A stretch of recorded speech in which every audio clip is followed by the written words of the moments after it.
Thank you very much, everybody, for coming to this meeting of the Overview, Scrutiny and Policy Development Committee this evening. We're being streamed over the internet, and it is very good to see everybody.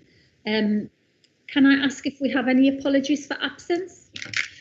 Yes, Chair, we've got two apologies, Councillor Austin and Councillor Kirwan. Thank you very much. And any substitute members this evening? No, Chair, no substitutes.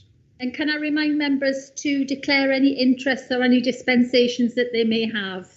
I'll give you an opportunity to do this now, and Paul will take a note. Any registrable or non-registrable interests?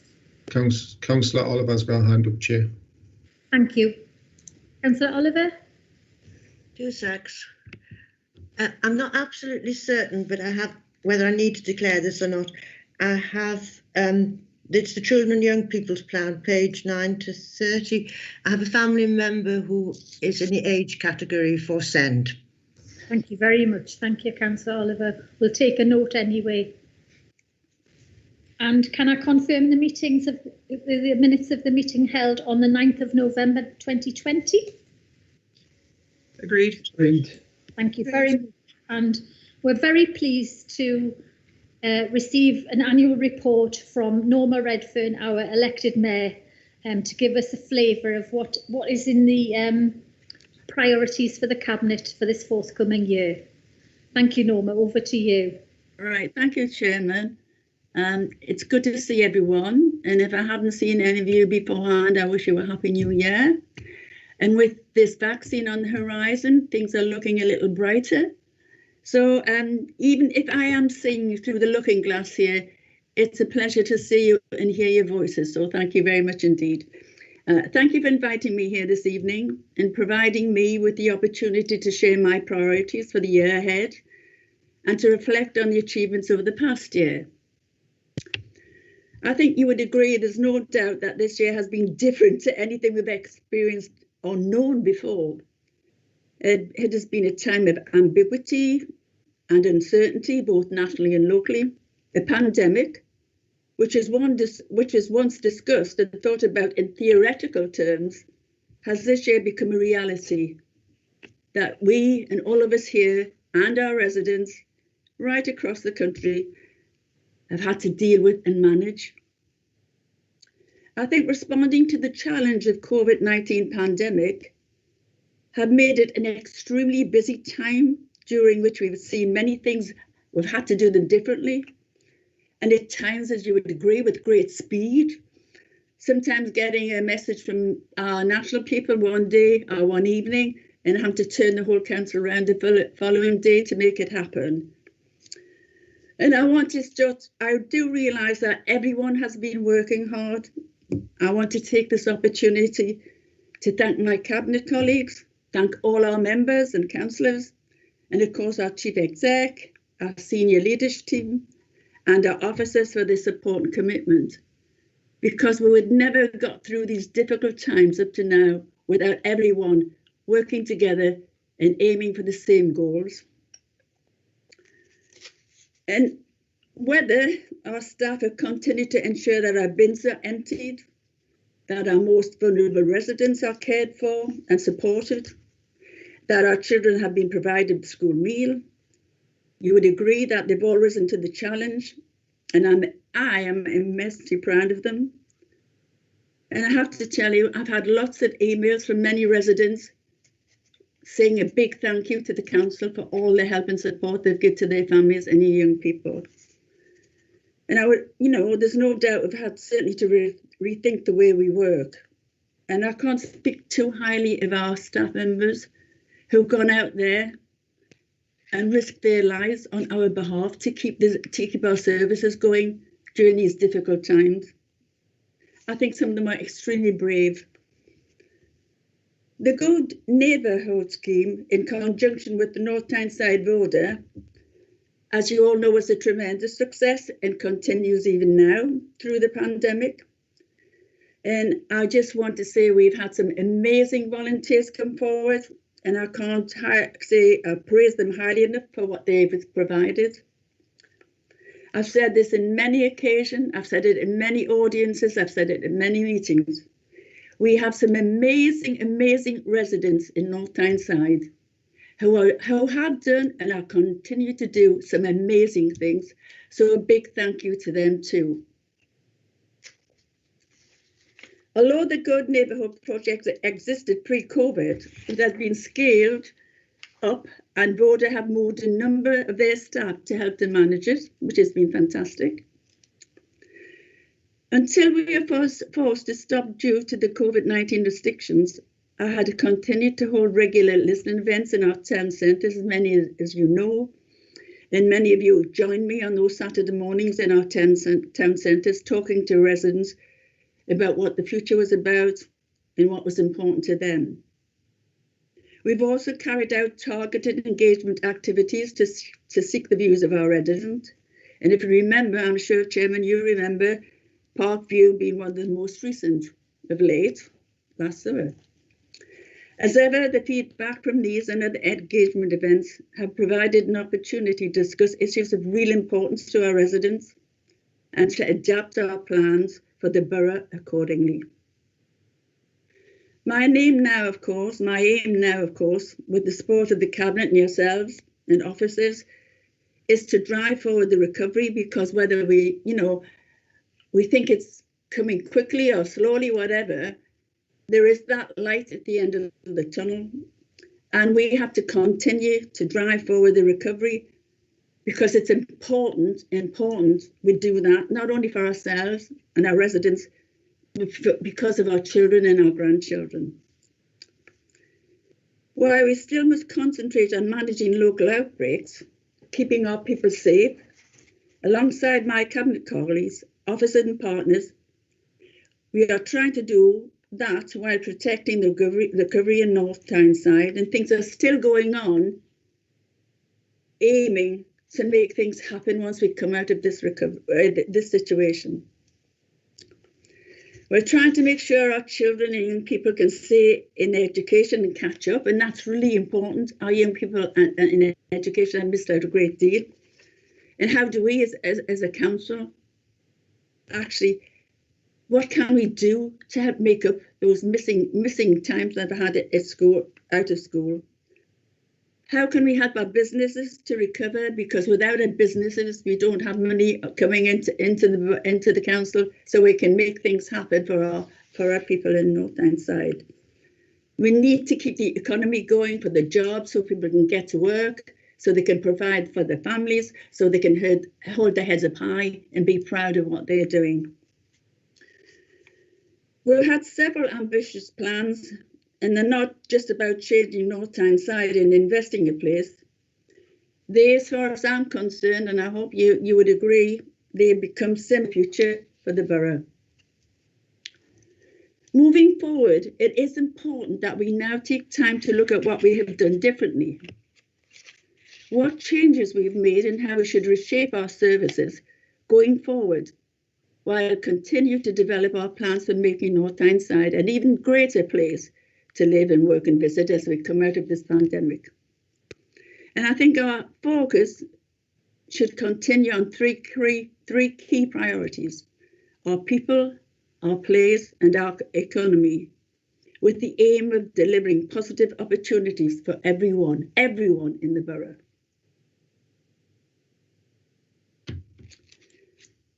For our children and young people, our plan will ensure that the council works better for residents by improving how we do things and allowing more opportunities to volunteer, be more independent, and to do more for the local communities. And something which I think you would agree has been clearly been demonstrated during the COVID-19 pandemic. And I have been extremely proud and grateful to our COVID-19 support hub, which was set up in March with Voda to help protect our most vulnerable residents. And several other wonderful community and voluntary organisations, businesses, and many volunteers have helped fulfil requests to the hub. You wouldn't believe it has included picking up prescriptions, household supplies, grocery shopping, as well as making regular welfare calls, checking people have food, and spending time even just to talk to them, to let them know that someone cares. It became a lifeline for many, and I was absolutely overwhelmed by the generosity of others and the unity shown by our communities, how they came together to support each other. Our schools, colleges and training providers were delighted to welcome pupils back in September. They were, despite the challenge of COVID-19. And then now they're working hard to actually consider how on earth we can get our schools back into action and get our children back into education, which is much needed, so we can give the parents the confidence they need to let their children come back into our classrooms to progress their education, well-being and wider development. And talks are going on all the time as to best how do we do this. Parents and carers did a fantastic job in homeschooling during lockdown. And I have to thank them too, because that is not easy, as you all know. Many will have been doing so while juggling their day-to-day commitments, which I know it won't have been easy. And I think you would agree, for some families, it is easier than it is for others. Sadly, I think what we've realised during this last year, that the gap between those and those who haven't has become wider. And we as a council need to look at that and how we might address those concerns. As you can imagine, I was delighted when earlier this year our children's services were rated outstanding by Ofsted. This followed a rigorous inspection of children's social care services. Inspectors assessed the council and its partners on the effectiveness of service to help and protect children. The experiences and progress of children in care, including adoption, fostering, and the use of residential care and care leavers. They went right across every aspect of our children's services that looked after our children in one way or another. We were pleased with the report to know that our social work and what was happening in the borough was thriving and indeed was transformational. They reported that our children and families who need the extra support were really benefiting from the services. And in addition, that the impressive level of investment in participation and engagement is beginning to empower our children and young people. And I'm sure you would agree that it was a very pleasing result, as the health, well-being and safety of our children and young people was at the very heart of what we do. Our children and young people always make us exceptionally proud. And when you meet some of our young people, young councillors and our young mayors, they are a true credit to this borough. It has, of course, been a difficult year for our A-level students in North Tyneside and still continues to be across the country. Not only are they continuing to miss school because of the pandemic, but they don't even know what the year is yet, what will happen this year regarding their exams. However, our young people in North Tyneside, they're resilient, and I know they will continue to focus on what they plan to do next. And of course, we and our officers and our staff will continue to give them and their schools all the support they need. Again, this year, our GCS students are not sure what this year will what this year will bring and how they will be assessed. And I'm sure, as a council, once again, we'll do our best to support them through these very, very difficult times. In relation to our older people of the borough, throughout the pandemic, we've continued providing comprehensive support to our care homes. And I'm pleased to tell you that at this point in time, everyone in our care homes and all the staff working there have been vaccinated, except for a few. And we know why it hasn't been possible, and we are addressing that. But it's good to know that almost everyone in the care homes and the staff have been vaccinated. And we continue to promote health and well-being to our shielded and most vulnerable residents. We try to reopen our libraries and leisure centres, but once again, we're back to where we are. And that's quite worrying, because not only does it stop people going out and keeping fit and keeping healthy and getting their reading materials or getting in the answers to their concerns, but of course, once again, we don't have any income coming into our borough.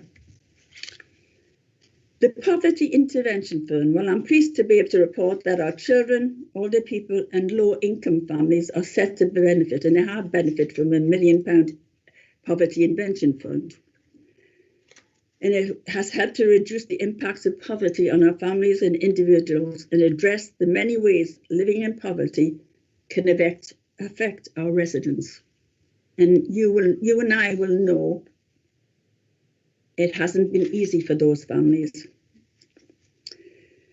And we've had to try to extend poverty proofing measures to every school in the borough in partnership with the Children North East, and that will be ongoing whenever things in schools try to get back to some normality. We want to identify and break down barriers to education caused by poverty. Additionally, families who are entitled to preschool meals would receive help with the cost of school clothing, such as winter coats and shoes, as well as free food and meals during the holidays. And I think that's really important to us as councillors, how we actually continue to make that happen. The fund also aims to improve older people's quality of life by supporting them to access their benefit entitlements.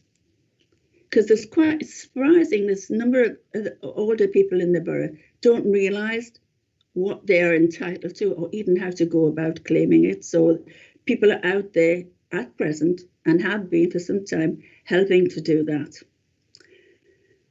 And to address this fund, we'll deliver an end-to-end benefit take-up campaign, which is still ongoing. Because of the tremendous support offered during the pandemic, we've created the Spirit of North Tyneside programme. And this programme aims to acknowledge and celebrate all of the people who have helped to make a difference, and we will continue to do that. Whether it was going the extra mile to support vulnerable residents, our community effort, whether it be an act of kindness, signing up to be a volunteer, or developing a new scheme to support people who are shielding. And that kind of work is still going on.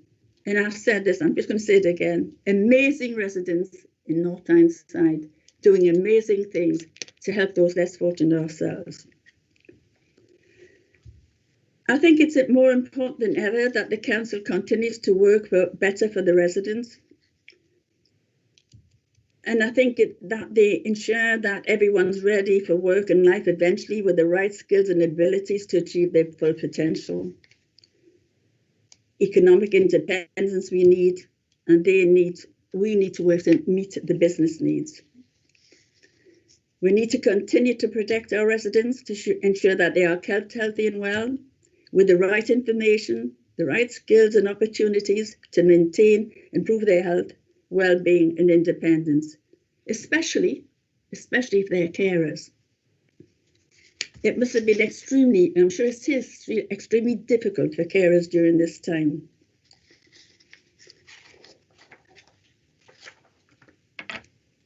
And as you know, we have recently established the BAME task group. At the first meeting, we had representation from a number of different organisations, including Walking With, Show Racing the Red Card, Reading Church, New to UK Representative Council of the North East Jury, Whitley Bay Islam Cultural Centre, the Joint Trade Union Committee, DWP, and North Tyneside CCG and Voda. And as well as discussing its membership, the group considered information about the different ethnic groups which make up our community in North Tyneside, and to agree to focus on hate crime, recruitment, training for staff, learning English as a second language, engagement and support networks in the community, cultural events, education, health and employment and skills. And each of these, as you'll agree, is an important issue which will be considered at each meeting we meet at the task group. And once we've discussed a particular issue, we will then build up an action plan to address those concerns and requirements. And I'm sure would you agree, it's no good having a group, it becomes a talking shop. We need some actions. I think despite the pandemic, our ambitious plans for all of the areas of North Tyneside continue. For the Southwest, following the Cabinet decision on May 2018, we've approached the market for the sale and long leasehold of former 100 sites. That has been completed, and you'll have read in the press that we're looking forward to bringing many jobs to that area. And I want to just say, to be quite honest, that we owe John Harrison a great deal, because it was John Harrison who brought Swans back into the council's important way forward. He brought the Swans back into our council control.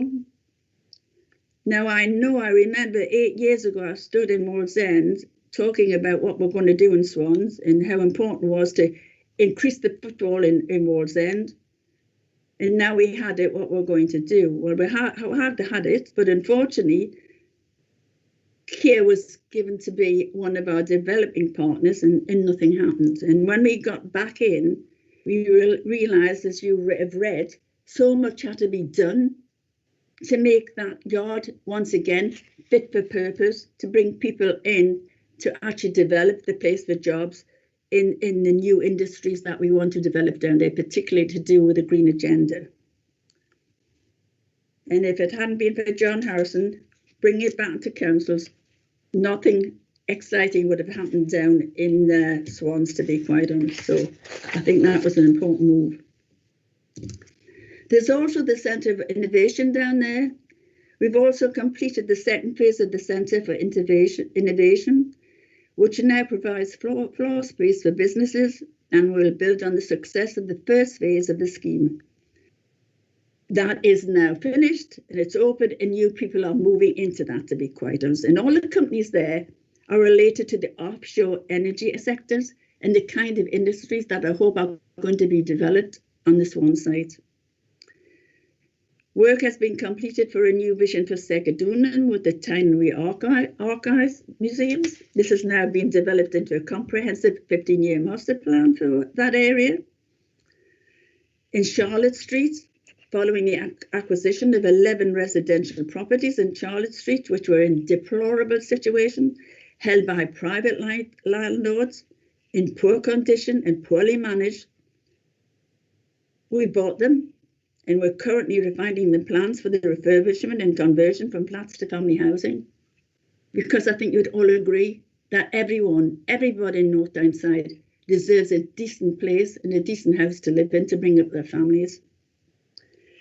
We continue to work with New River Retailing in the centre of North Tyneside. And I'm pleased to tell you that we'll be with our partners, we're ready to deliver new healthcare facilities in the heart of Wallsend Town Centre as part of the regeneration, and this will be in place by the end of the year. If you remember the Civic Hall, the operator there continues and is working on a much wider plane to offer opportunities for weddings and so forth. The former Butler School, I have to say, I asked just last week what was happening there. Well, pre-renovation works have now been completed for the former Butler's Arts Centre to bring the building back into use as a service office accommodation and conference centre and events place. When we look at the Northwest, Killingworth has now got a new 3G pitch developed for the Killingworth Young People's Club. Major flood alleviation has been carried out at Killingworth Lake. Forest Hall, we completed a new refurbishment of the shopping centre. And in Burradon, the improvements have been carried out to a bowling green, grass pitches, artificial grass, and I think a new club centre. And in Westmore, we've added a new bus lane, improved access to cyclists and pedestrians along the Salterdine way. And of course, you know, there's work going on at Killingworth Moor to deliver council plans. We have seen significant investment as the course, as many of you know, to be quite honest. And I think that has proved to be very, very popular, not just for people in Whitley Bay, but from people across the borough who actually look to that area of the coastline to visit regularly. In North Shields, we've actually finished the master plan and work's beginning there. And just as we have a master plan, I think in North Shields, we're looking towards developing a master plan for the Wallsend area and the Northwest area, to be quieter. So when money comes along, we know what's needed and we can get ahead with it. It will be done with consultation.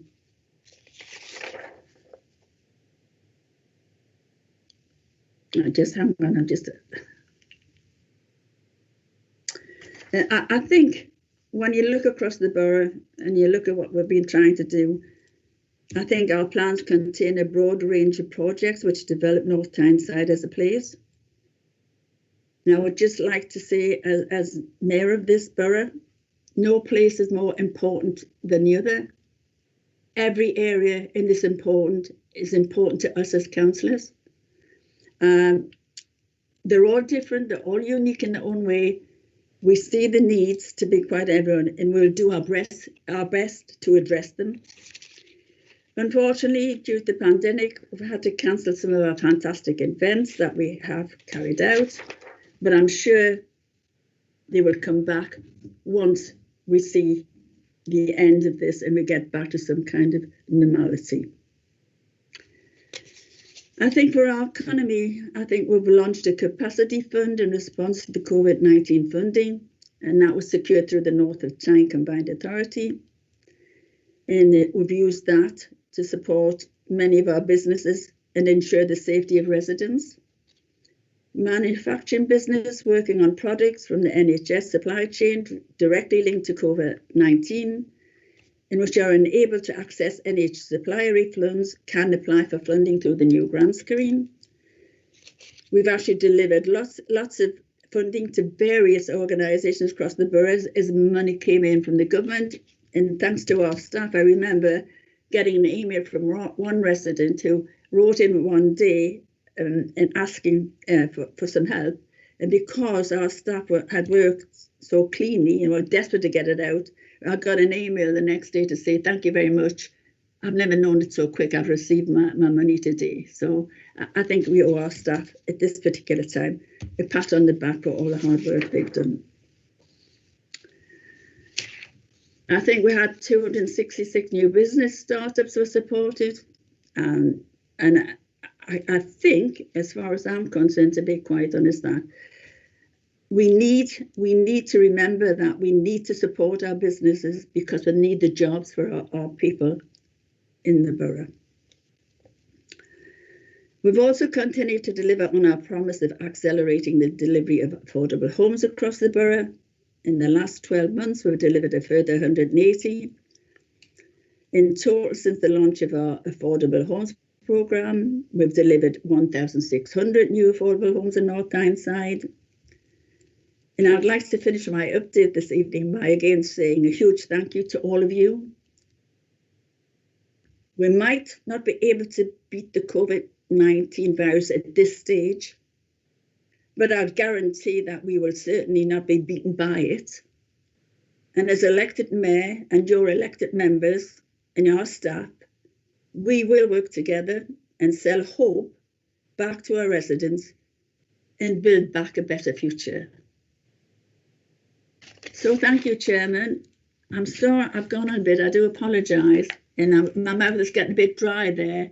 But I just wanted to say to everyone, to be quite honest, these have been very difficult times, but I think we've all put together. I think we managed to keep our services going. We might have had a few complaints, but I can guarantee that the concerns that have been coming are few and far between. But we've had a lot of pats on the back as a council, and I know everybody has been working hard. Thank you, Chairman. Thank you very much. Thank you so much. I think for a relatively small local authority, we punch well above our weight and show that we can be agile and flexible, and also harnessing the great strength and resilience of our residents. Have shown that, you know, nothing can beat us when we all work together in partnership. So I'd like to just ask if anybody who has any comments or anything that they wish to say or wish to ask the elected mayor. Any hands going up? If I could just say that I think somebody had a crystal ball last year, I think, when the budget was being set, in recommending the Poverty Intervention Fund, because who could have known at that stage how desperately it was needed for our residents. I know it's done an excellent job in holding up for people and helping people get by, especially with the school meals fund at the time when the government were insisting that they weren't going to step in. So I have a hand up, but I can't see whose it is. If you'd like to put your microphone and your camera. It's Councillor Karen Clark, Chair. Thank you, Karen. If you'd like to put your camera and your microphone on, that's great. Thank you. Thank you very much.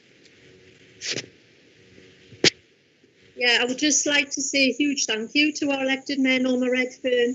Thanks, Norma, for presenting the annual report. I'm absolutely delighted to hear so many positive achievements, and I think there's such a lot for us all to be very proud of.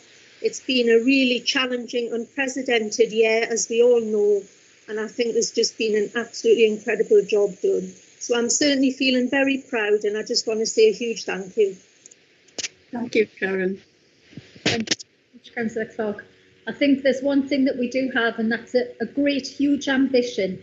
Any further questions or comments? Councillor Green. Yes, thank you very much. I'd just like to echo what Councillor Clark has said about the tremendous work that the Mayor and Cabinet and officers have done over this year, and we've all supported what's been going on. And I am impressed by the amount of volunteering that's gone on. That really has been, but it's not unexpected, because we have a lot of wonderful people up here. I just wanted to speak about one thing, which was about the child poverty group. Nobody could have anticipated the sort of findings that we've come up with over this last year through the pandemic, which we have actually spoke about so many times in the many years that I've been on the council. The inequalities in health, the child poverty in particular has really come through and highlighted. And we have been members of the regional child poverty group for a good number of years. The government did away with the national child poverty group about 6 or 7 years ago. We have continued with the regional one. It has struggled because, like a lot of the organisations this way, they've had to find their money each year in order to pay officers to do the work. And it's all coming out now in through Marcus Rashford and through the meals intervention. This is the sort of things that we have been saying for years. The inequalities, the poverty of people who are on the bottom end of the income scale, and the difficulty that they have in just getting by on a day-to-day basis. Now, my concern, we will be doing our level best as a council, I know, to actually deal with those issues, but there needs to be a national a national structure, a national aim to do something about this. And I'm waiting for that from the government to actually come forward with some plans for looking at the social services staff who actually have been bottom of the rung for so many years, putting them onto some sort of structure and scale and decent pay, and giving them some different things in terms of the various levels of funding and so forth, and levels of pay and hourly pay. But I do think this pandemic and over this last year has highlighted, and Norma said something about the fact that she would like to look at how different ways of working, and I think that's something that I'm looking forward to this year. There has been a huge amount of different people who've actually come up to the mark to do all sorts of things and skills that they didn't know they had, just to fill in the gaps of things. I saw on Saturday when I had my vaccine injection, people from the leisure centre actually working and helping out. That was a really, really well supported organisation at the parks.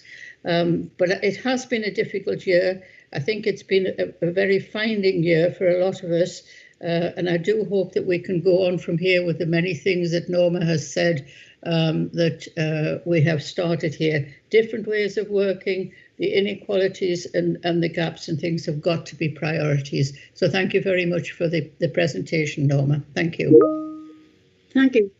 Chairman, I would just like to say that if anybody after this year says such things as there isn't any poverty in North Tyneside, right?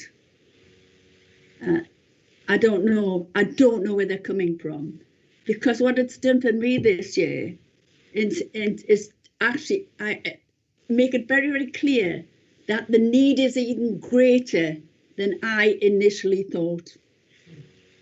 And we really have to address that, to be quite honest, right across the council, because at the end of the day, to be quite honest, it's everybody's responsibility, everybody's. Thank you very much, Chairman. Thank you so much. And has anybody got any further comments or questions for our elected mayor? Well, I'd just like to say thank you very much, Norma, for coming. It was very well worth waiting for. And it just puts everything into perspective and links back to our North Tyneside plan, which is at the heart of everything that we do.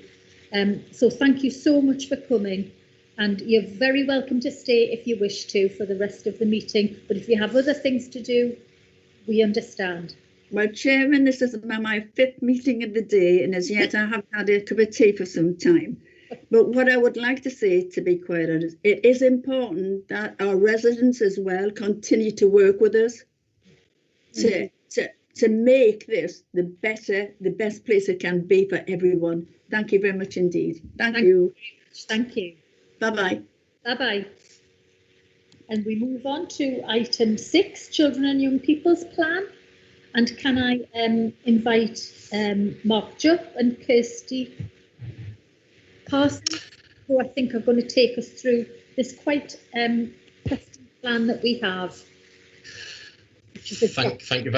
Thank you very much, Chair. I hope everyone can see and hear me okay, because I am getting notifications saying that my connection isn't too great, but hopefully it'll be stable enough for this item. Just to introduce myself and Kirsty to the committee. So I'm Mark Jupp, and I'm the Senior Manager for Transformation across Health, Education, Care and Safeguarding Services. And I'll just allow Kirsty to introduce herself.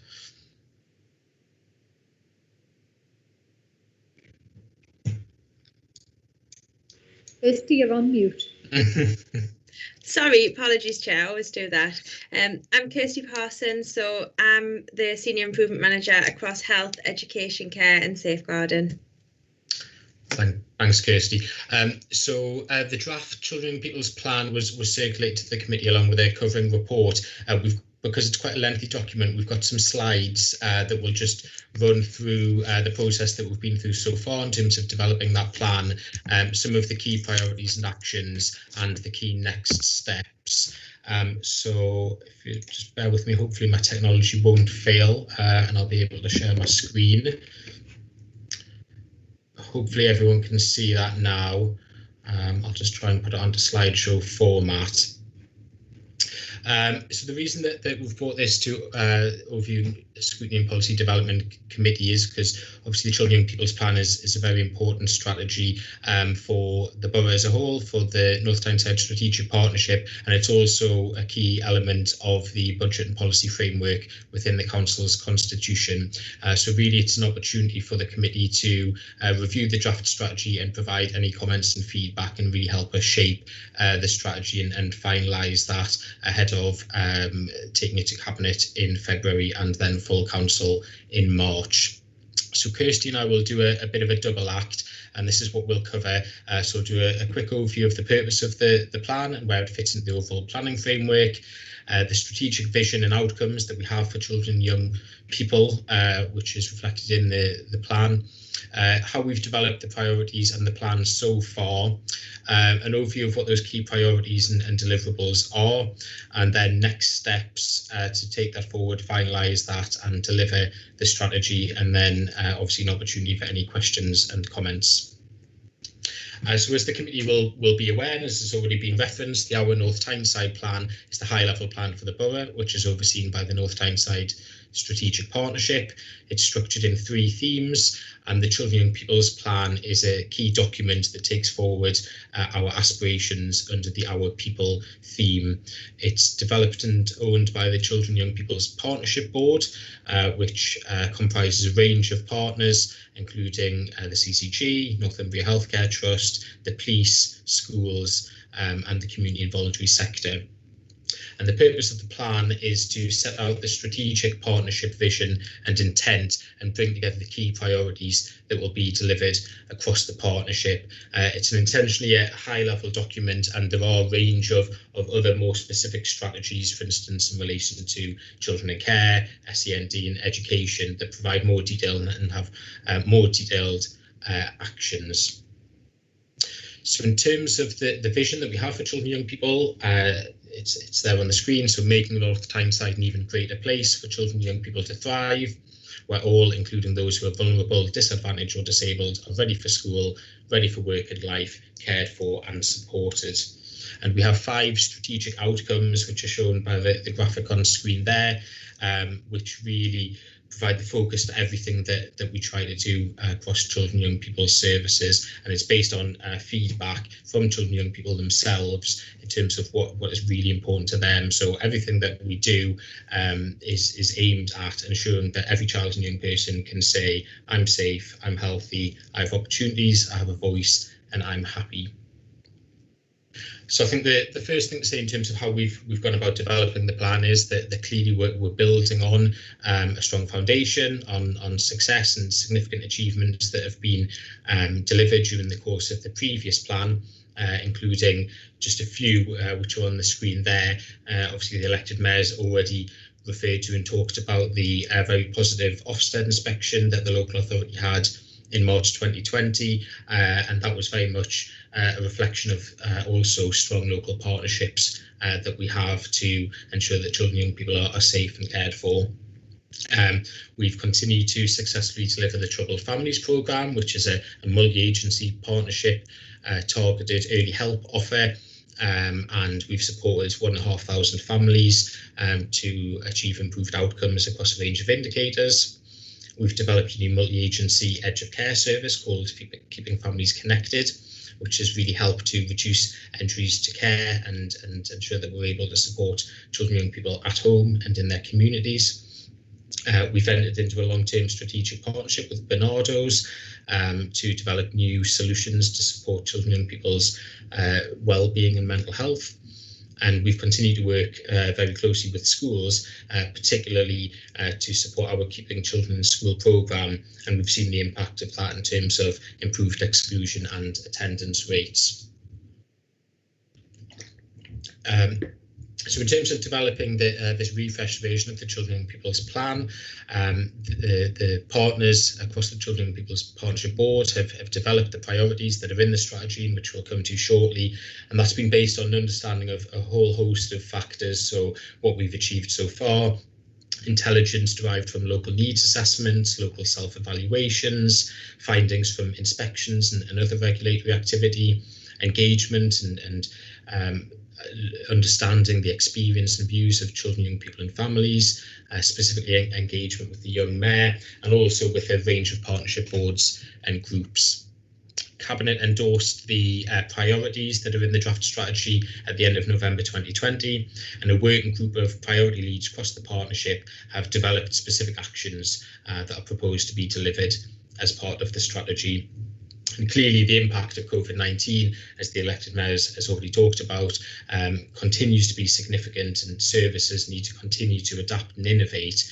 However, the plan very much sets out that the vision and high-level priorities remain unchanged, but we may need to adapt our delivery, recognising the impact and restrictions that COVID-19 brings. So just to summarise some of those, and I'm sure the committee will be more than aware of these, and there are a lot more as well that we could cover. But clearly, as already has been discussed earlier, schools have worked really hard in the past 9 months to remain open, particularly for vulnerable children and those of critical workers, whilst also adapting to be able to deliver learning remotely. The increased poverty, which has already been discussed, is being felt by families, and we've seen that particularly in terms of an increase in requests for welfare assistance. We anticipate an increase in mental health needs, and that was obviously already a priority for us, but I think the impact of COVID-19 will have exacerbated that. There's been a need to work differently to safeguard children, particularly when professional contact has become restricted, and obviously there's been an impact on the workforce across all of our partners, as some staff have been required to shield, some have tested positive for COVID-19, and we've all had to work in a different way. So I'll just hand over to Kirsty just to give you a quick overview of the priorities and some of the key actions that are set out in the draft strategy aligned to those strategic outcomes that we have.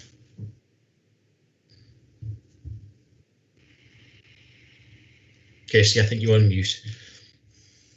I keep doing that, sorry.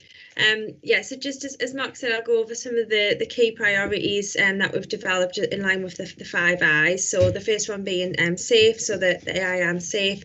So we've developed and implemented a new multi-agency prevention early help strategy. We plan to review and relaunch the operational processes and partnership arrangements around MSEP, which is our missing, slavery, exploited and trafficked children.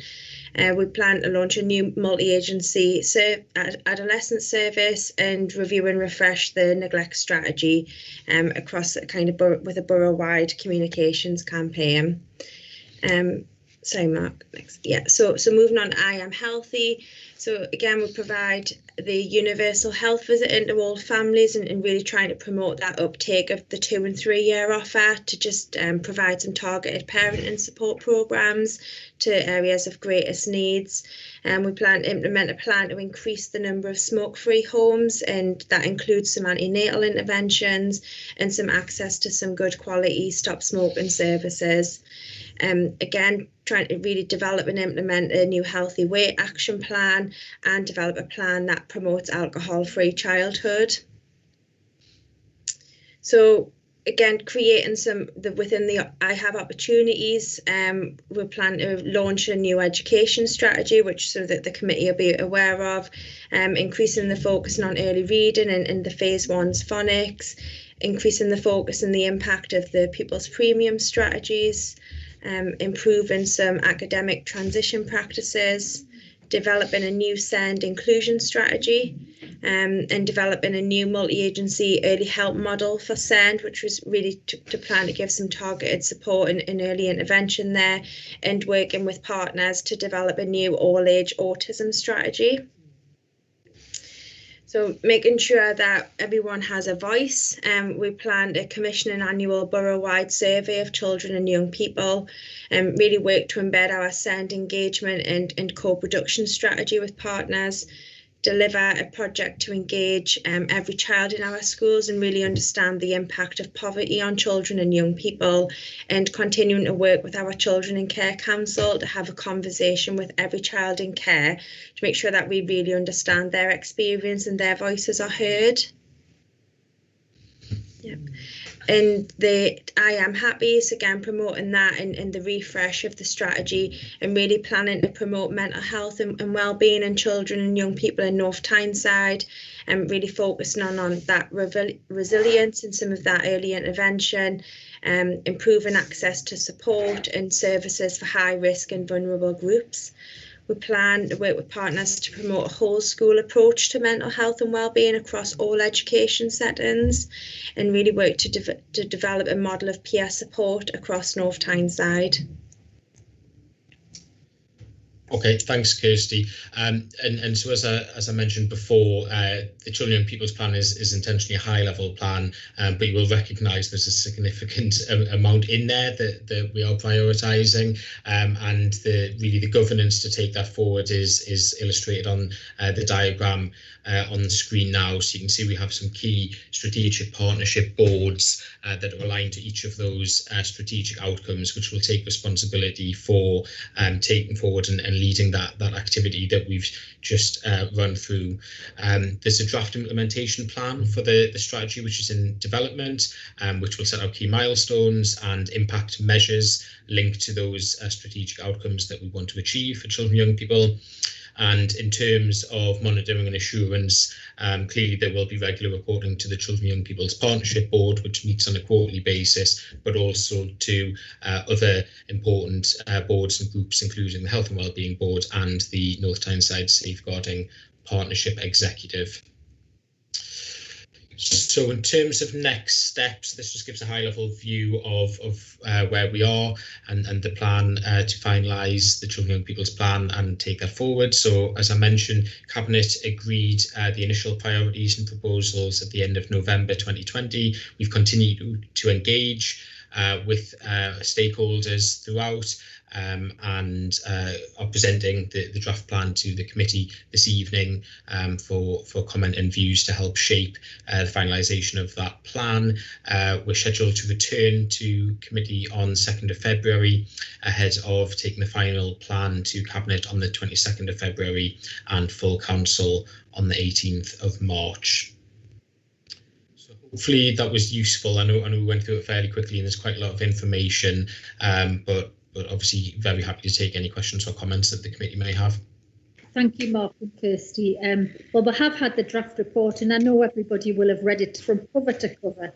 So this is our opportunity as a draft to make any comments or any recommendations, to strengthen anything, to shape. So I throw it open for comment or questions. Councillor Green. You really want to put your camera on so we can see your face. You won't like my long hair. It's terrible, honestly. Right. Yes, thank you very much. A very, very thorough and an interesting new policy, some different things there. I've been involved with the children's plan for a lot of years, and I do think that there's some new things in there. I just wonder if a couple of points. I just wonder if there's been any sort of ongoing assessment of what to expect when the children go back to school after lockdown, because I know there'll be whether it's overweight or whether it's children have got sort of mental health problems. So has there been any ongoing assessments actually made that you've found that there'll be particular difficulties and problems that you'll have to face? Yes, thanks, Councillor Green. Yes, I mean, as a senior management team within the council and across the partnership, we do regularly try and understand the impact of the pandemic and think about how we may need to plan and deliver services differently. There's a lot that remains unknown. So in terms of the school improvement service, it's very difficult at the moment for them to fully understand what the impact on educational attainment and progress will be, but they are continuing to work with schools to try and understand that as much as possible, albeit schools are obviously having to respond and react to the changing guidance quickly. In terms of social care needs, again, we monitor that very closely in terms of the number of referrals that are made to the local authority and the reasons for those. We have seen a slight increase in terms of the number of referrals that have been made due to cases of neglect. So that's something that is clearly of concern, and that's why that's reflected as a key action within the plan. As we mentioned, there is an anticipation that there will be an increase in mental health needs, and we're fortunate that we have this strategic partnership with Bernardo's that I think will really help us understand those and be able to respond to those. It's very early, I think, probably to see some of that impact coming through just yet, but that is something, again, that we monitor very closely. And in terms of the number of requests for assessment that are made for education, health and care plans, and those that relate specifically to mental health needs, that is something that we monitor closely. And we have continued to do a lot of engagement with children and young people themselves throughout the pandemic to understand what the impact has been in terms of increased feelings of isolation, anxiety. So we do have a lot of information that we pull together, which we try to use to help inform our plans. But a lot of it is clearly difficult to assess at the moment, and is still probably fairly early in terms of being able to see that impact. I think with the best will in the world, there are many parents who desperately want to do the very best for their children, but just frankly don't know how to. And I think that's a real worry, and that sometimes gives rise to anxieties for children themselves that isn't always understood. But yes, that's some interesting what will happen there. Thank you. Thank you very much. Can I bring in Councillor Burdis? Thank you, Chair. I noticed that the NEETs have dropped since 2014 down to 2.8%. Given that drop probably to do with their continuity from school to college to work, or from school to work. Given the pandemic and the closure of schools, that continuity may have stopped and collapsed.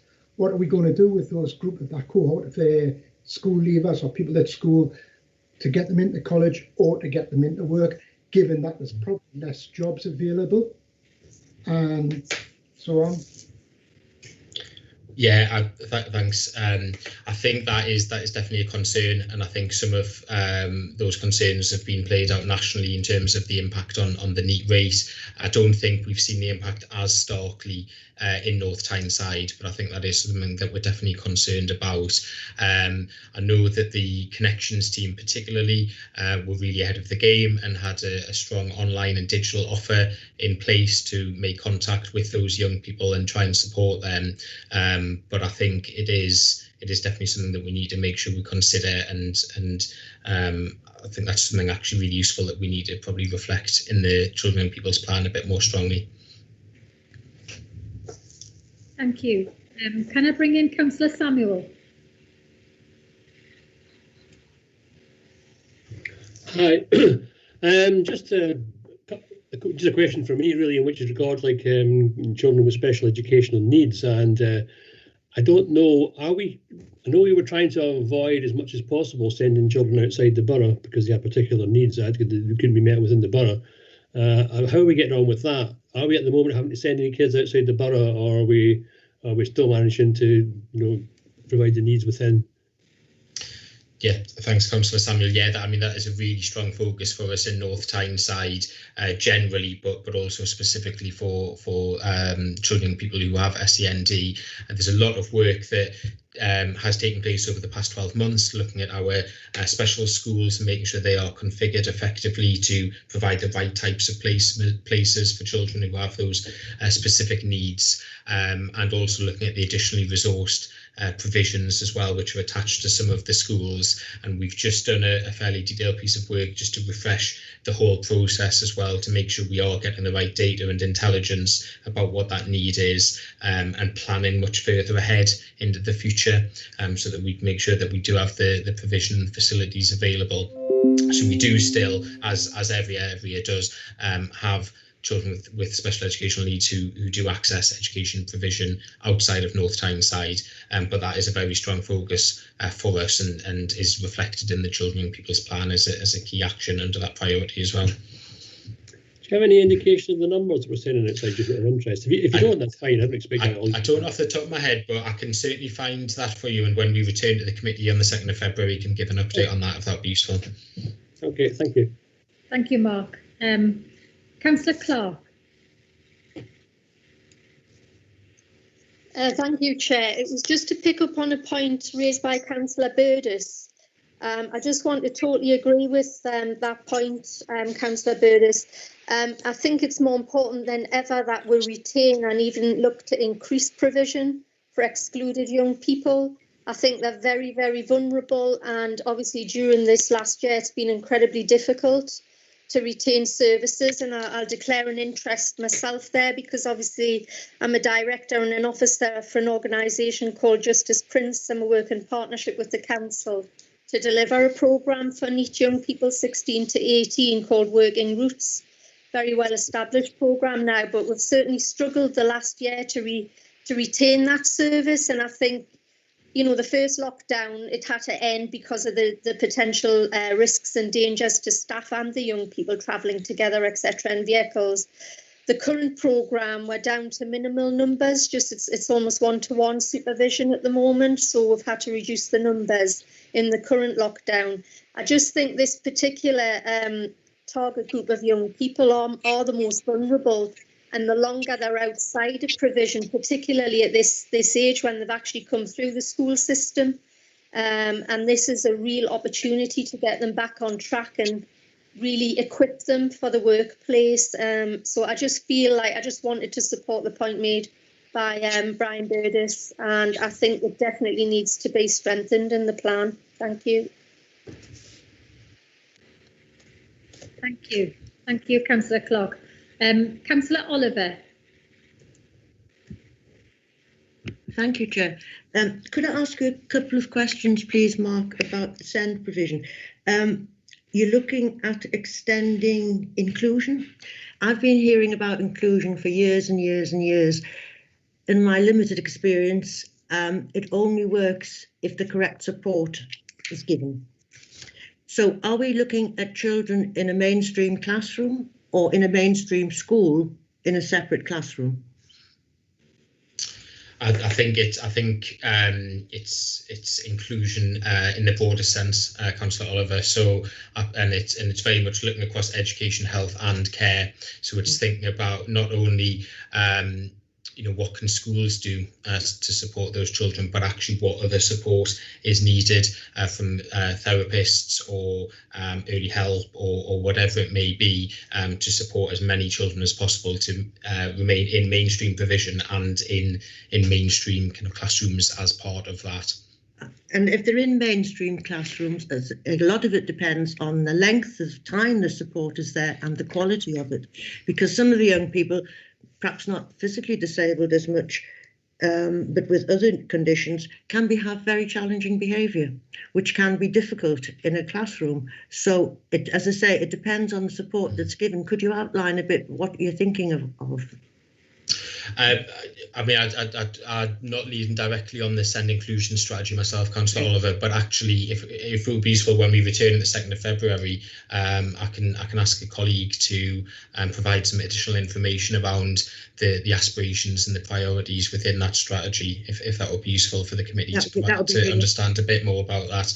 I know there's been a significant amount of work, particularly over the last 6 months, which has obviously been challenging in the current environment, but to engage with a range of stakeholders to develop that, which has included engagement with the SEND Youth Forum.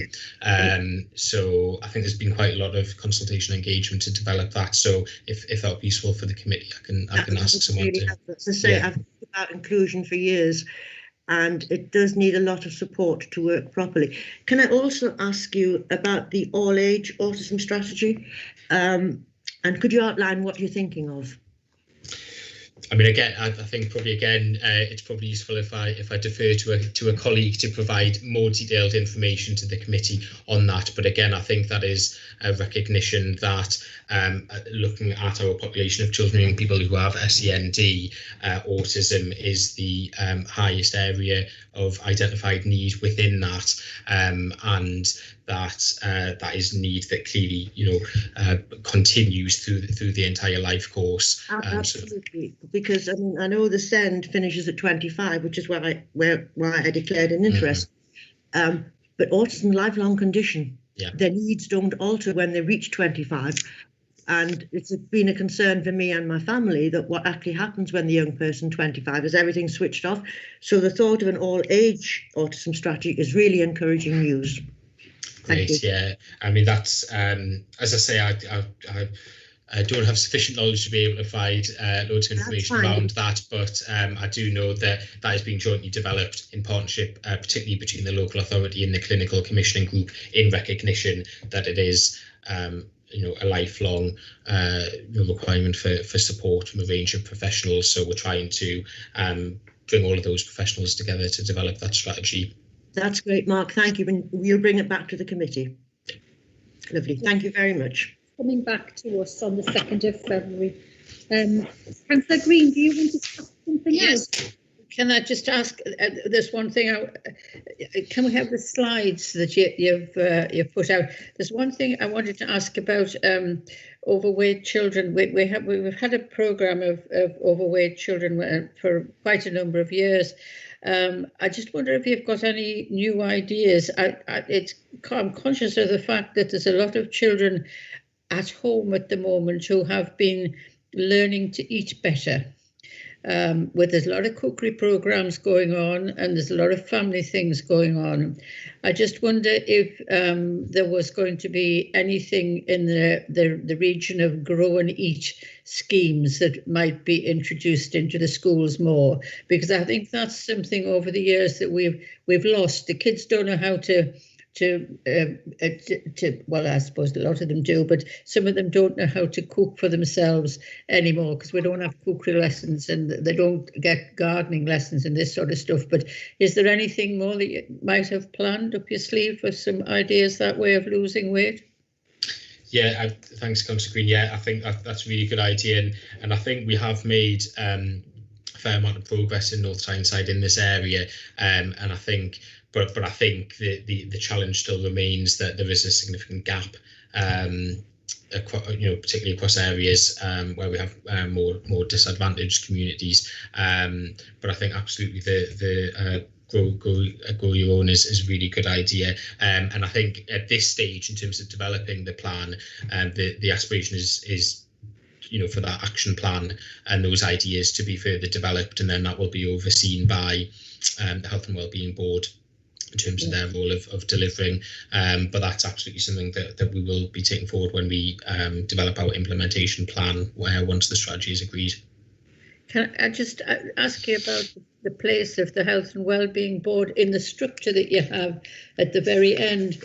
I'm not quite sure where it fits in. I actually thought the Health and Wellbeing Board was above the child, above all of the schemes, but it clearly isn't. I do think there's a need to sort out where these structures actually are in the whole system, because we've got boards that are set up by the Hospital Trust, boards that are set up by CCG. We've got a whole range of different things, and I really think a whole lot needs to be tidied up. So it might not be your job to do it, Mark. The chief executive should look at it, because we've been trying to get this right for a long time. And I know we're all pulling together in the same direction, but it's where you discuss things, where things are scrutinised, who has the policy-making role in all of this. And that's a big issue at the moment, because I think we've kind of got lost in the modern world. Yeah, I think that's a very fair comment, Councillor Green, and clearly the Health and Wellbeing Board as a statutory board and part of the Council's constitution has a whole host of responsibilities and duties and accountabilities. I guess in the context of this plan, that was why it was represented where it was on the diagram in terms of delivery of the specific children and young people's priorities, but yeah, no, I think that's a fair comment because Health and Wellbeing Board clearly has a whole host of other statutory duties as well. Yeah. Thank you. Okay. Thank you. Have we got any further comments or any questions, anything to add to the report to shape the final plan to go back to Cabinet? I'm just amazed we can do as much with a reduction of funding of 51% since 2013-14.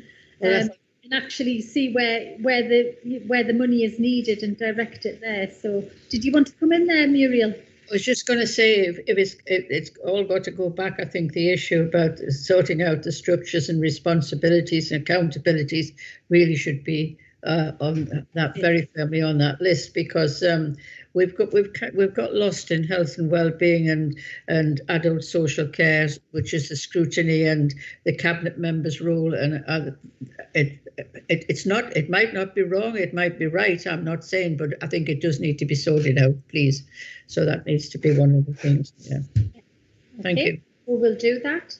And I think the impact on children with the pandemic is yet unknown and as yet unquantifiable, and it will all come out in the wash, I'm sure. Yeah. But I think we're all braced with this report that will end up as a draft report that will end up as a full report to meet whatever comes and hits us head on, and have a plan and a strategy to deal with. So thank you very much, and thank you for attending this evening. No problem. Thank you very much. Right late, so thank you so much. Thank you. Thank you. Thank you. Thank you. Thank you. So we move on to item 7, the budget scrutiny group that we have held on 2 occasions, one before Christmas and one last week. So apologies for the lateness of the draft report coming this evening, but it was only signed off this morning. So Councillor Green and Councillor Samuel were part of that report, who are with us this evening, and Councillor Cox. I don't think there's anybody else here who was actually on the budget subgroup. The budget was slightly different as well, Chair. Sorry? What? Councillor McMullen was on as well, Chair. Oh, sorry. Are you here, Councillor McMullen? I am, yes. Oh, right. Good evening. So they may wish to chip in with what we did during the budget scrutiny, but essentially we didn't look at budget cases, which was normal throughout the budget scrutiny that we've carried out in the past, because this was a very different year. We were looking in the current financial environment and dealing with COVID-19. At the first meeting, we hadn't had the settlement, but it was coming out that day. And as usual, we were short of money to continue with the very vital work that we had to carry out. We looked at the impact on the HRA, the Housing Revenue Account, and how much COVID-19 had cost the authority. Although there had been funding from the government, it was nowhere near enough. Council tax had held up pretty well, but there was still some outstanding council tax to collect, and business rates was a problem for us. So there were things to be done that hadn't been done, like the fair funding review that the government was going to carry out, and the business rates, which we constantly hear about on the telly, about the abolition of the business rates. People want them abolished, and there was to be a review into that. That hasn't happened because the government have been dealing with other things. But there is a report in front of you which gives a basic of what is going to be. Sorry, it's not in front of anybody. Well, you were sent the link, so I don't know if you've clicked on the link this afternoon. Where do you get the link? I don't know where the link. It's on your email. It came at what time? Let's have a No, look. I haven't got that link. Well, it came at 1:30 this afternoon. Right. And it was to click on the democracy link. Have you seen that? No. Do you want a few minutes to have a look at it? How do I get onto it from this page here? From my. If you go into your emails, so it's the little the little blue, the little envelope at the bottom. Yes. And there'll be an email from Paul at 1:30. Wait a minute. So how do I get back onto? With budget study group. That's it. And there's a link at the bottom of that email, which is Democracy North Tyneside list. Gosh, I've got about 20,000 emails. So that gets you through to the website. Yes, and then at the bottom of that page that you load up through the internet, I think it's the bottom of that page, it shows you the budget scrutiny report. Paul, I don't suppose you can screen share, can you? Chair, I'm just trying to get it up now, and I'll screen share it to you. Yeah. That might be the best way of doing it. Yeah. I'm on it, but there's such a lot of other things. Oh, there is, I know. It took me a little while to find it. Right, wait a minute. It's through that modern document. I've the link now. Yeah. Got the link now, agenda, overview and scrutiny. Hi, Chair. I've just sent you the PDF document, so hopefully. All right, there we go. Thanks so much. Thank you, Councillor Cox. No problem. Can you see that, Chair, on the screen? No, it doesn't. Don't worry. I'm just. I've got the agenda for today up on the screen. Right. What's on the screen? Can you see it on the screen on Teams at the moment? Yes. Wait a minute, and I'll go back onto Teams. Yes, I can see it now. Yeah. So would you like us just to scroll through it as you talk to it, Chair? You can do. Yeah. Can everybody see it? Because it's quite small on my screen. Yes. Yeah, right. I can see it. I've got it now. Of course, any of the other members who were a part of that those two meetings, do feel free to chip in at any point. Okay, cheers. So we looked at the national context, and there was a great deal of uncertainty, and it was very difficult for our staff to plan because of the uncertainty and the challenging times, and the fact that we were spending a lot of money on COVID and had only received part payment from the government to support the COVID work that we'd had to do. There were other issues that had hit the authorities' finances, the massive public sector borrowing. The CPI was a downturn and was forecasted to rise very slowly. The settlement funding assessment, which was made up of council tax, business rates and top-up grant, showed there was an increased reliance on council tax and specific grant funding, and of course council tax income had gone down.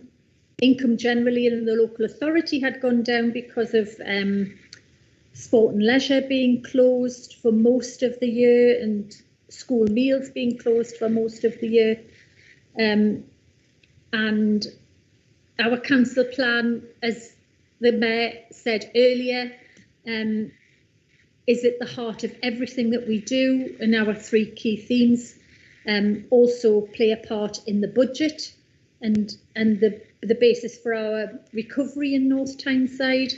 Engagement, despite the pandemic, had been carried out through big community conversations and the residents panel, and the residents' priorities had been brought into the mix as well. And as you know, we have to produce a balanced budget with a medium-term financial plan and an HRA business plan for each financial year. We were hoping to plan further ahead, but we were only being given, again, a one-year settlement. And our position was that we would have a pressures within the business of 0.883 million during our usual activity, and there was a funding gap of 6.37. So, and the cost of COVID was given, which was just over 28 million, and 22 million government funding was given. So again, there was nearly 5.9 million gap in funding, and all of these things had to be taken into account to understand how we would get to a balanced budget with the lost income that we talked about earlier from sport and leisure and all other services that are revenue generating. So as I said just before we went to this paper, council tax collection was at 61%. Business rates collection again was at 64%, and the risks to the authority are that businesses have got many outstanding claims through the Valuation Office Agency, which may be a risk on our risk register, and a reduction in rental value to commercial property as people either give up properties and there's a reduced demand and hits rental income. And we have 3 big business parks which would have significant risks. And of course, people working from home and working in different ways and more flexibly, there is great uncertainty about the number of businesses that may not reopen following furlough, or not bring all the people back and need smaller premises. So I think the key word to the whole of the budget is uncertainty. There is obviously great risks on social care. We've heard from Mark and Kirsty about children and young people. Higher cost on placements, although they have reduced the number of people out of borough, but it still continues to exceed the allocated budget. The 20% reduction in central school services grant over the next 3 years, and the review of some of the schools' budgets has caused us great problems, and greater demand on our services because of deprivation, poverty, loss of jobs, and there will be increased pressure going forward. So all in all, not a great picture to be setting a budget, and I want to pay great thanks to the finance staff in particular, who I think have done a tremendous job sorting out all of these figures and deciding where the money could come from and where the risk lies, and keeping us right, and keeping our strategic reserve.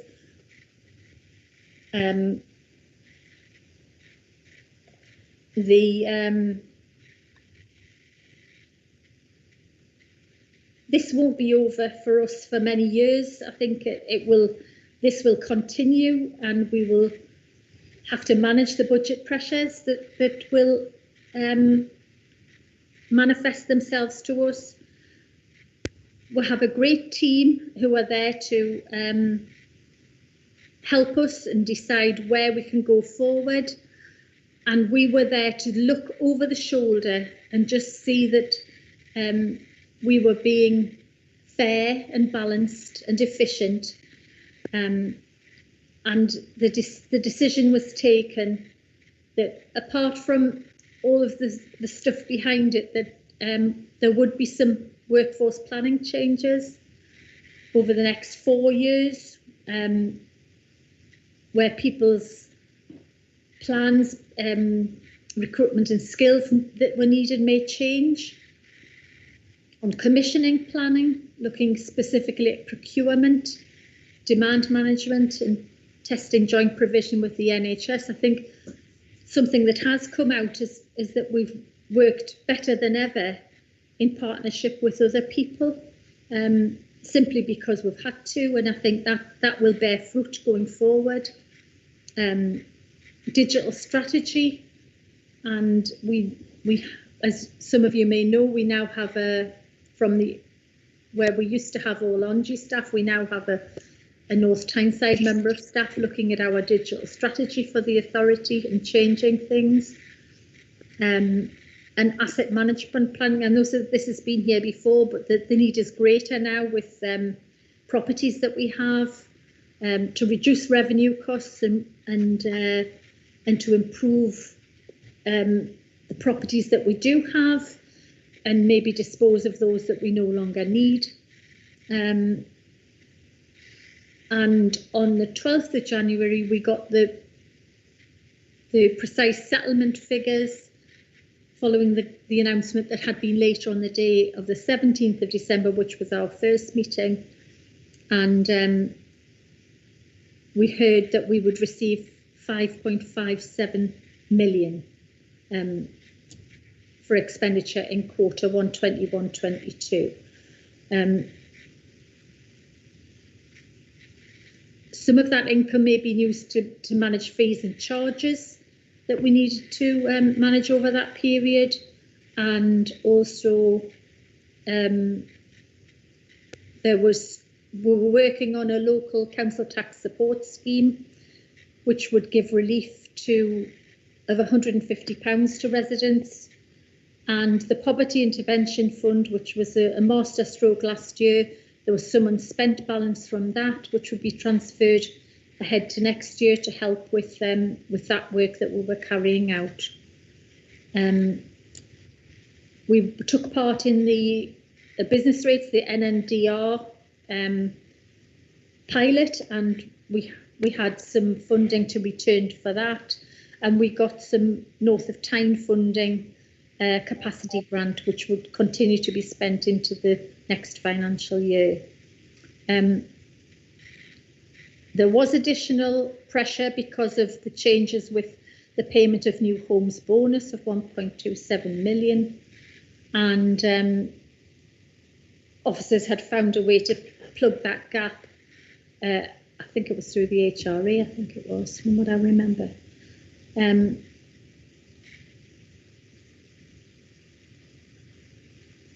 Just reading this through because it's very small on the screen.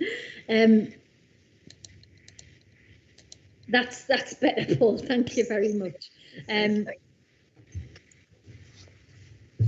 We were told that we had to increase council tax by 2%, well, 1.99%, because 2% is the trigger for a referendum, and 3% adult social care precept, and would see our budget gap reducing to just under 2 million.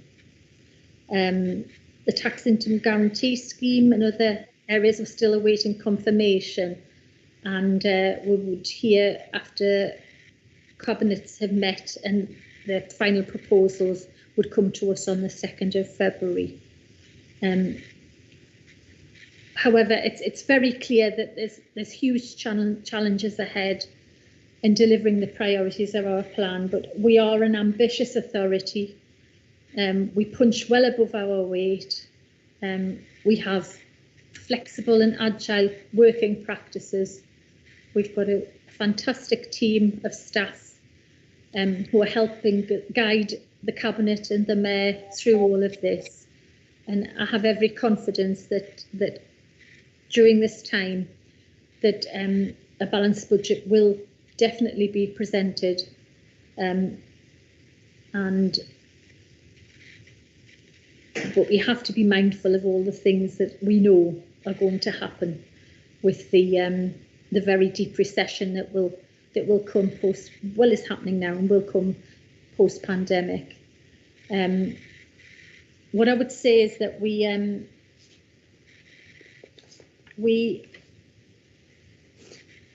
I would like to ask to go forward with some questions. I think Willie Samuel would like to come in. I can see your hand. Yeah. Thanks, Chair. You want me to come in now? Yeah, you can. Right, Yeah, okay.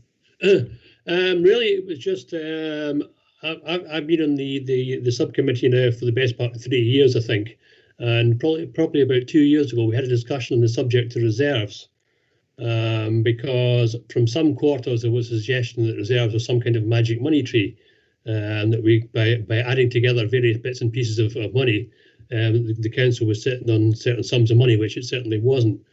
So I think probably we may need to revisit this point, because again, from certain quarters, if you like, and there's a suggestion again that we've got accessible sums of round about £60 million in reserves, which we do not have.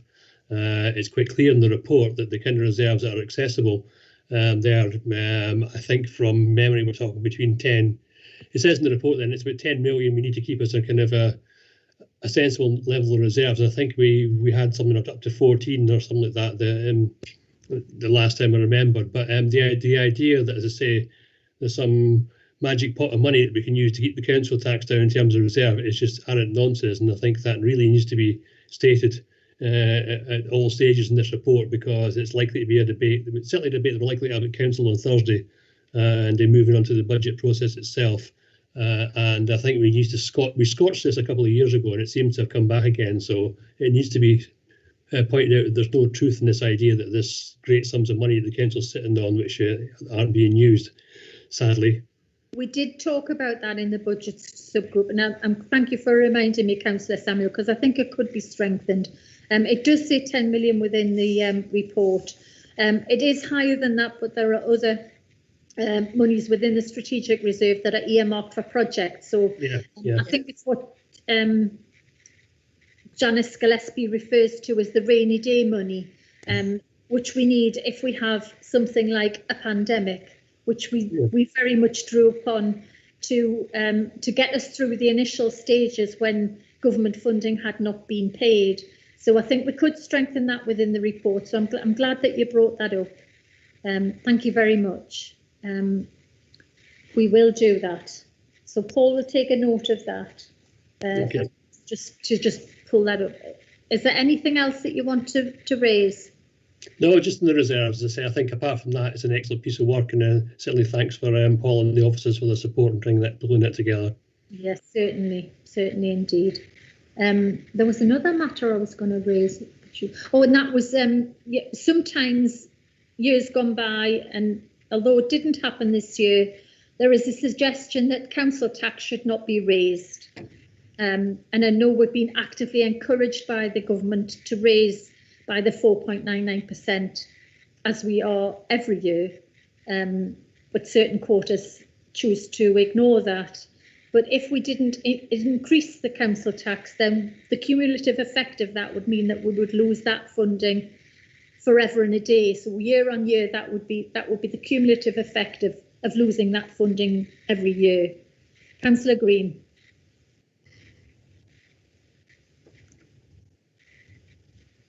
Are you on mute, Muriel? Apologise. One of the things that I was most concerned about was the misconceptions that the general public will have about the a level of funding that appears to be coming from the government over and above, and how it actually fits into our budget. And I think it's been extremely difficult this last year to actually to do that, and again, it was layman's language. How do you actually explain it? Because there are things that it depends on how you add them up, and how it depends on how you view them and in what pocket you put it as to what it actually counts of. For example, I mean, I just wonder how much actually, given the settlement that we got on the 12th of June, we actually got from the government for next year in terms of additional funding.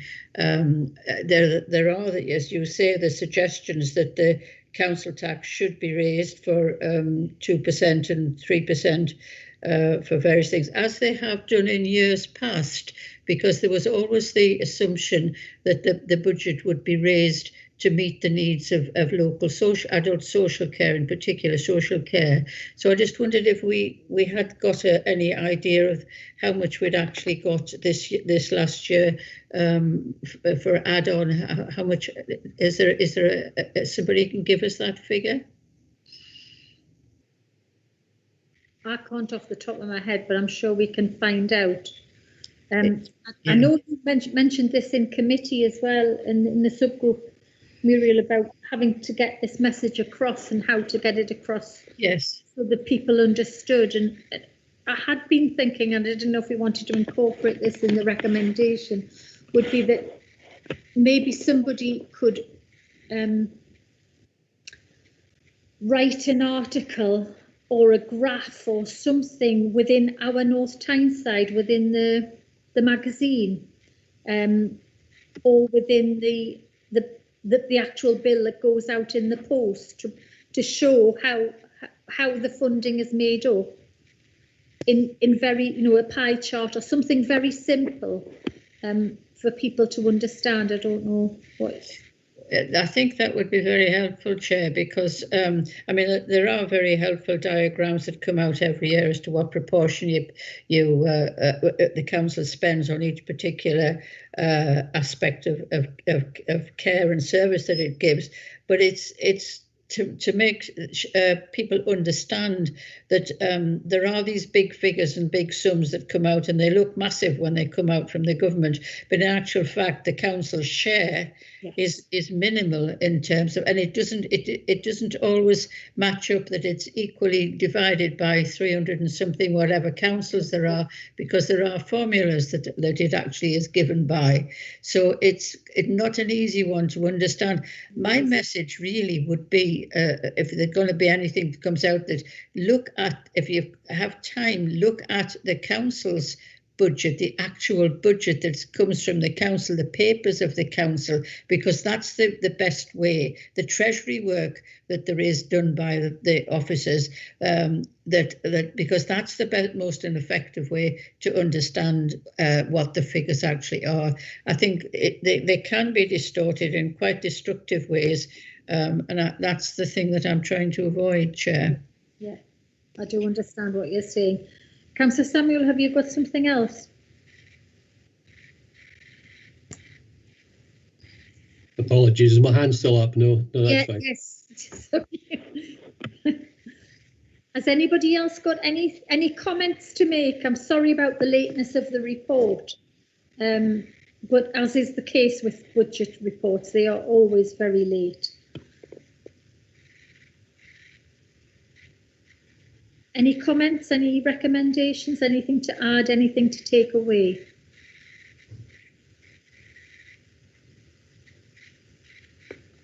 So if you're happy to take it, we will send this to Cabinet with the odd bits of changes that Councillor Samuel and Councillor Green have recommended. And can I ask if the delegated subgroup are delegated to make any further changes? Would you be happy? Agreed. Agreed. Thank you. Agreed. We will get another chance to have a look at this. Could you remind us of the timeline of dates, please, Paul? Yeah, Chair. This report, or the amended report, will be sent to Cabinet, and that'll be considered with their papers on the 8th of February. Thank you. Oh, sorry, on the 1st of February, sorry. On the 1st of February, they'll receive there'll be the final budget papers from Cabinet, which will incorporate any comments from this subgroup. On the 2nd of February, the subgroup will then reconvene, and if there's any changes to the budget, they can then make further comment to the Cabinet, which will take place on the 8th of February. Is that okay? That's fine. So with those dates in mind, if anybody can think of anything, do send it through. But we'll incorporate those other changes that we've talked about. And if you're happy to delegate to the subgroup, we will move forward and send this to Cabinet. Everybody happy? Yes, thank you. Yes. Yes, thank you. Thank you. Yes. Yeah, Yes. delirious. Thank you. That's the end of quite a long meeting, but I think it's been very useful. So thank you all very much for attending, and I look forward to seeing you all in person in the not too distant future, I hope. Thank you.